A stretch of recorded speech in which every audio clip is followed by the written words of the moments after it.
Tugas presentasi berpikir komputasional dan struktur data, oleh Anira Marsha Clarinta Andiono dan Cahya Laili Acia. Berpikir komputasional adalah proses berpikir yang melibatkan kemampuan untuk memecahkan masalah dengan menggunakan konsep-konsep komputasi. Berpikir komputasional melibatkan kemampuan untuk menganalisis masalah, mengidentifikasi pola, dan mengembangkan solusi yang efektif. 4 pondasi berpikir komputasional. 1. Dekomposisi. Memecahkan masalah menjadi bagian-bagian yang lebih kecil dan lebih mudah dikelola. Contoh, membuat rencana perjalanan ke sebuah kota yang belum pernah dikunjungi sebelumnya. 2. Pengenalan pola. Mengidentifikasi pola dan struktur dalam data atau masalah. Contoh, menganalisis data penjualan produk di sebuah toko online. 3. Abstraksi. Menghilangkan detail yang tidak perlu dan fokus pada aspek yang penting. Contoh, membuat model matematika untuk menghitung luas sebuah bangunan. 4. Algoritma. Mengembangkan langkah-langkah yang sistematis untuk memecahkan masalah. Contoh, membuat algoritma untuk menghitung rata-rata nilai ujian. Algoritma dasar. Algoritma dasar dibagi menjadi 2 jenis. 1. Algoritma sekuensial. Algoritma yang menjalankan instruksi-instruksi secara berurutan. Contoh, algoritma untuk menghitung luas persegi panjang. 2. Algoritma iteratif.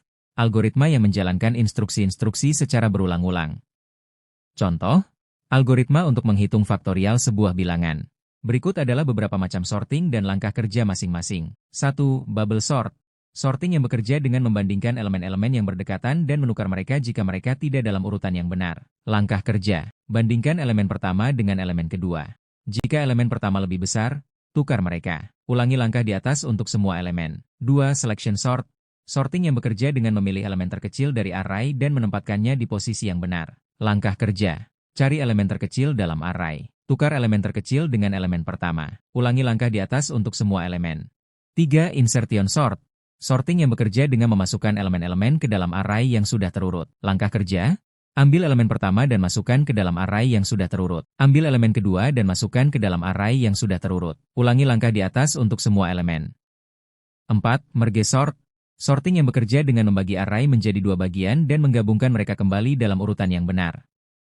Langkah kerja. Bagi array menjadi 2 bagian. Urutkan masing-masing bagian secara rekursif. Gabungkan kedua bagian yang sudah terurut. 5. Quick sort. Sorting yang bekerja dengan memilih pivot dan membagi array menjadi 2 bagian berdasarkan pivot. Langkah kerja. Pilih pivot. Bagi array menjadi 2 bagian berdasarkan pivot. Urutkan masing-masing bagian secara rekursif. Struktur data adalah cara untuk mengorganisir dan menyimpan data dalam komputer sehingga dapat diakses dan digunakan secara efisien. Tumpukan, stack. Tumpukan adalah struktur data yang bekerja dengan prinsip LIFO, last in first out, yaitu elemen yang terakhir dimasukkan akan menjadi elemen pertama yang dikeluarkan. Cara kerja, push, menambahkan elemen ke dalam tumpukan. Pop, mengeluarkan elemen dari tumpukan. Antrian, QW. Antrian adalah struktur data yang bekerja dengan prinsip FIFO, first in first out, yaitu elemen yang pertama dimasukkan akan menjadi elemen pertama yang dikeluarkan. Cara kerja, NQW, menambahkan elemen ke dalam antrian. DQW, mengeluarkan elemen dari antrian. Sekian video dari kami, terima kasih telah menonton sampai akhir.